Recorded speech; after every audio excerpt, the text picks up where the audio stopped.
హైదరాబాద్లో అయితే ఒక దారుణం చోటు చేసుకుంది. ఇక దాని గురించి మనం ముందుగా డిస్కస్ చేసే ముందు ఒక్కసారి సబ్స్క్రైబ్ చేసి లైక్ కొట్టండి. అయితే దీనికి సంబంధించి మరి హైదరాబాద్లో ఎటువంటి ఘటనలు తరచూ జరుగుతూనే ఉంటాయి, అంటే వర్షాకాలంలో ఎక్కువ జరుగుతూ ఉంటాయి.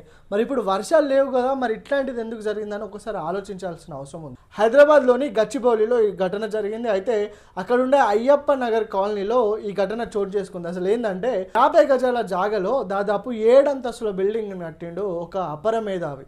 అంటే వాడు చిన్న చిన్నగా సంపాదించుకున్నాం అనుకుంటో మరి చిన్న జాగల్ని, అంటే దాదాపు 50 గజాల జాగల 2 ఫ్లోర్ల కంటే ఎక్కువ పర్మిషన్ ఉండదు. కాకపోతే 2 ఫ్లోర్లకు కూడా పర్మిషన్ దొరకడం చాలా కష్టం.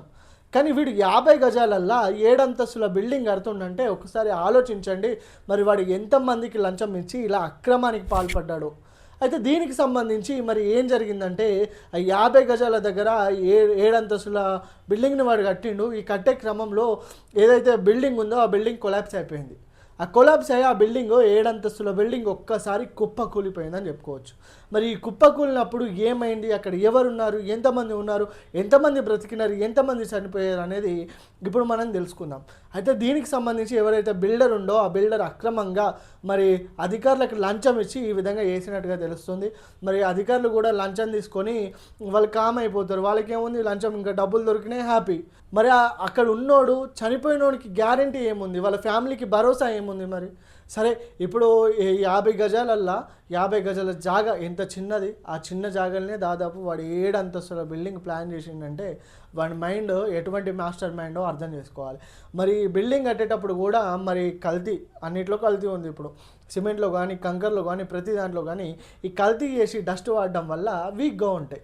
ఈ వీక్ ఉన్న క్రమంలో ఆ బిల్డింగ్ అనేది ఆ వెయిట్ ఆపలేక ఒకేసారి కుప్పకూలింది. ఈ కుప్పకూలిన క్రమంలో దాదాపు అక్కడ ఎవరైతే కార్మికులు పనిచేస్తున్నారో ఆ కార్మికులు అదే బిల్డింగ్ కింద కొలాప్స్ అయిపోయారు. వాళ్ళు కూడా అక్కడికక్కడే మరణించారు. దాదాపు 2 చనిపోయినట్టుగా ఇప్పటికైతే వివరాలు ఉంది. మరి మృతుల సంఖ్య పెరిగే అవకాశం ఉంది. చనిపోయిన వాళ్ళు కూడా ఈ మధ్యప్రదేశ్, మహారాష్ట్ర నుంచి వలస కూలీలుగా వచ్చి ఇట్లా ఈ బిల్డింగ్ దగ్గరలో పనిచేస్తూ ఉన్నారు. మరి వీళ్ళ చావులకి, అంటే అధికారుల నిర్లక్ష్యం వల్ల అతను చనిపోయిండు, వాళ్ళ కుటుంబానికి భరోసా ఏంటి? ఈ విధంగా అక్రమంగా కడితే మరి రేపు పోయే ప్రాణాల సంఖ్య కూడా పెరిగే అవకాశాలు ఉన్నాయి. మరి దీనిపైన హైడ్రా కమిషనర్ అయిన రంగనాథ్ కూడా బాగానే సీరియస్ అయ్యిండు. ఆ బిల్డర్ ఎవడు, బిల్డింగ్ జాగే ఉంది, ఆ ఓనర్ ఏముంది, గట్టిగా గల్లబట్టి అడుగుతా అన్నట్టు మాట్లాడుతున్నాడు. మరి చూడాలి ఇది ఏ విధంగా అవుతుంది.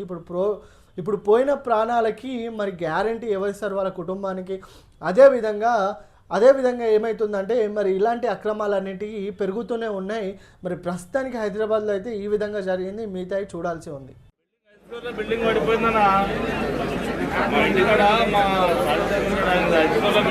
బిల్డింగ్ పడిపోయి దీని మీద పడ్డది, వైట్ ఫిల్స్ మీద.